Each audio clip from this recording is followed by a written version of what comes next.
Okay, so the digital fragmentation impacts on data and metrics. We will not go through all of this. Look at this on your own, but it's just talking about what metrics you can derive from like a blog, the cloud, virtual reality, online chats, message boards. Take a look at that and see some of the data and metrics that you can use. And again, we won't go through all of this, but here are some KPIs that you can measure if you're an e-commerce site, social media, business to business, content marketing, search engine optimization. These are digital fragments that you should look at. Here's an example of Starbucks. So, the first Starbucks store opened in 1971 in Seattle upon its creation of the self proclaimed goals that they were to share great coffee with our friends and help make it a better world, our world a little better. The goal surpassed being the company of a passionate per- purveyors of coffee, and it's also achieving its replicable franchise by fulfilling the world. By fulfilling and rewarding coffee house experience regardless of its location. If Starbucks was interested in creating a strategy that included KBRs and KPIs for their digital marketing efforts, it might look like one on the following slide. So here's an example of maybe some KBRs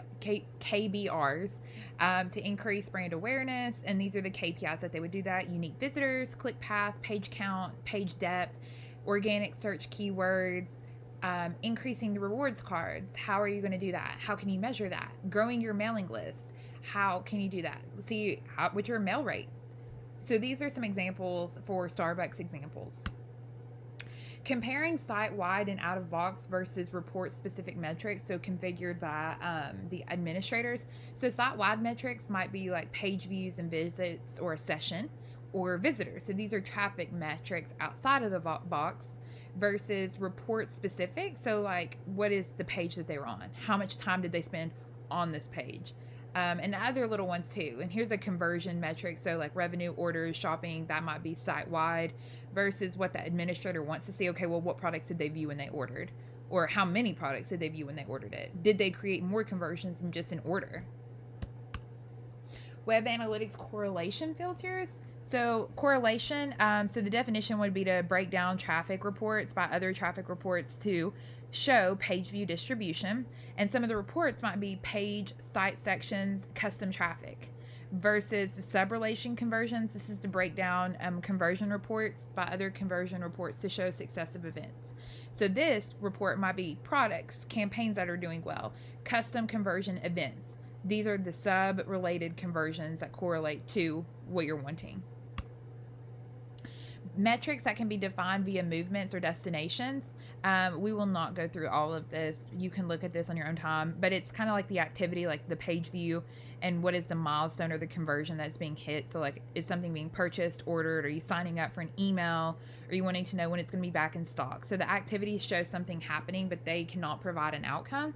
And the outcomes and their meaning must be provided by the analysts or the administrators who define the instrument and events better known as conversions.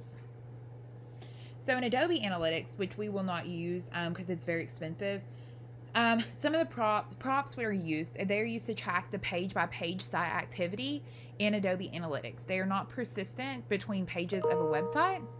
Props capture the value of page views, visits, and non-repeat visitors connected to a specific web page. Using props in a way that saves memory usage in Adobe Analytics is as well as the speed of processing. Another thing in Adobe Analytics is EVARs. They're used to track conversion events and traffic activity in Adobe Analytics. Again, Google Analytics has very similar ones, but I want you to know both systems, even though we can't use Adobe. EVARs is used to track conversion events. Products in Adobe, they track products that have been viewed, sold, added to the shopping bag or cart, or they have been removed. How many of you have ever removed something? So Adobe Analytics assumes that retailers want to know what products are being tracked and like what's popular. So they track this through what's called their product metric. Intermediate metrics for retail. So here's some examples, like YouTube. Are they calling? Are they saving something? Are they tweeting? In Instagram, you can track all of this. Intermediate metrics, they are not correlated with the end goal of most businesses. They are rarely correlated to establish business outcomes in and of themselves. Analytic platforms are incapable of doing attribution for intermediate metrics alone. So, for example, Domino's Pizza, which is such good pizza, and if you have college ID, you get a really good discount. Domino's Pizza. How many of those people who like Domino's Pizza has ever placed an order online and went to the store? Intermediate metrics, such as Facebook like, provide much useful information, but are not a proxy for actual sales data. And while advertising efforts are effective, they do not always inform fundamental business questions. So the cases, web analytics. So below are the common types of web analytics.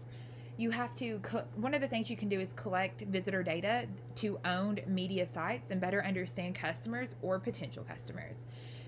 Performance measurements. You can measure your performance against your KPIs, and this gives you better results to what to do in the future or what to continue doing.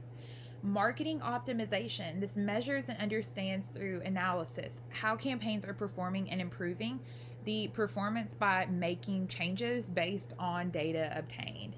And then content optimization. This is understanding why the websites exist and whether the content should be monitored site contributes to that purpose, making the changes based on the collected data and improve the content.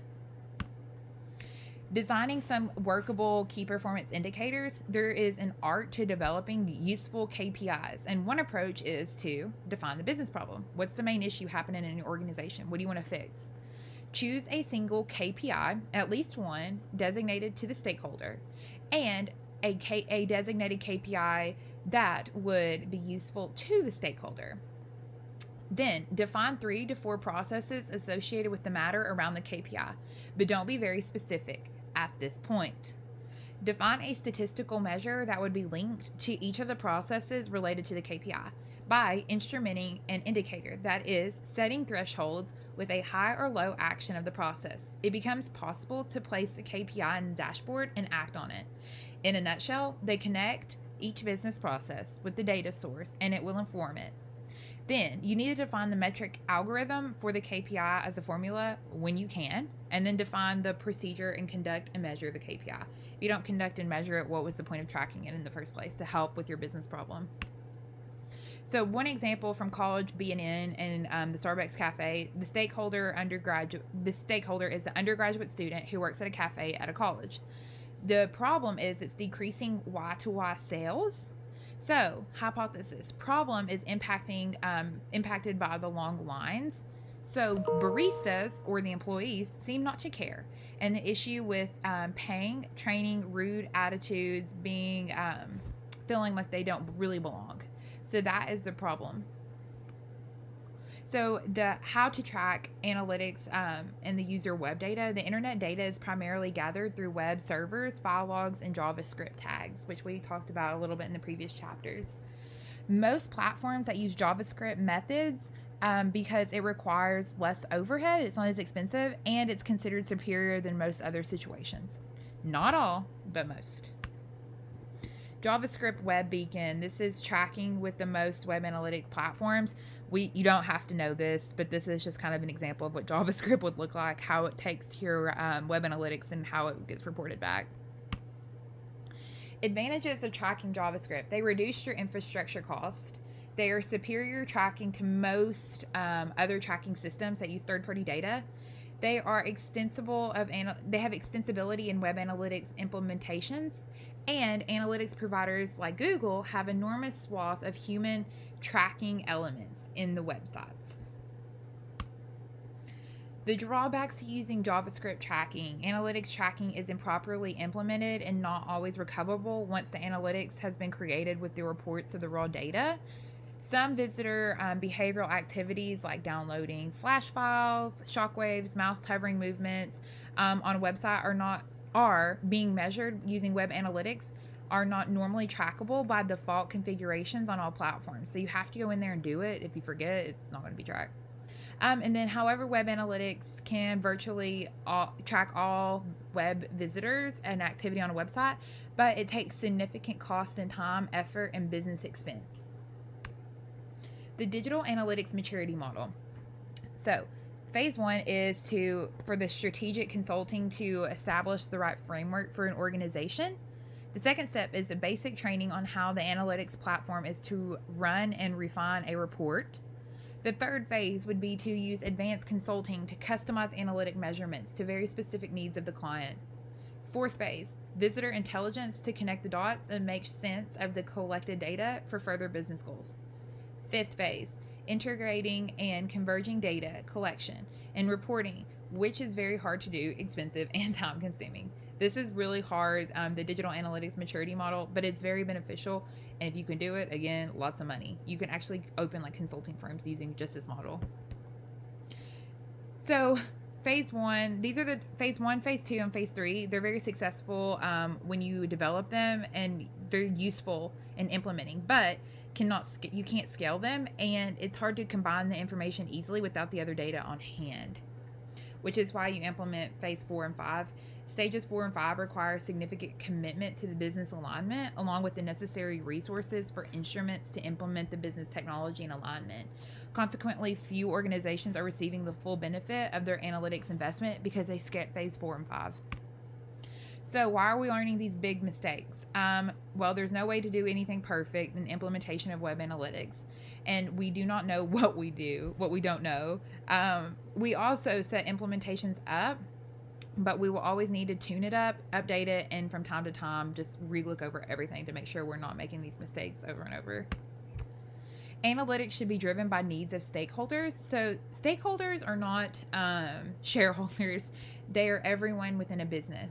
You can go through and look at this chart. You're not going to be tested on it, but it is good to know like how marketers take actions to the stakeholders of the analysis, PR, research, enterprises. It's really important to know. So some implementation questions. What is the business paying for? Why is this important? Why are we paying for it? Where does the business spend most of its time? What is it driving the focus on money and resources of time? And if we knew that KPIs were constantly rising or falling over the last week or month, what action would we take? So in summary, this chapter, we really looked at how businesses rely on analytics to provide like different metrics and various types of information and what the outcome would be. We call this the out-of-the-box metrics, intermediate metrics. They show engagements and trends, but cannot provide all endpoints, readouts, and goals. The intermediate metric should never become a business goal or outcome by itself. One of the issues with social media is that the brands are incorrectly basing their success on increasing metrics like page likes and account followers, which are too simple to inform the actual business what's actually going on. So you're missing a really big chunk of the story. Often, there are many subsequent actions connected to intermediate metrics that can't currently be tracked, or at least easily tracked at the moment. We looked at how to define web analytics. So I want you to go through these questions and just really think about like, why would you use it? What's it typical for?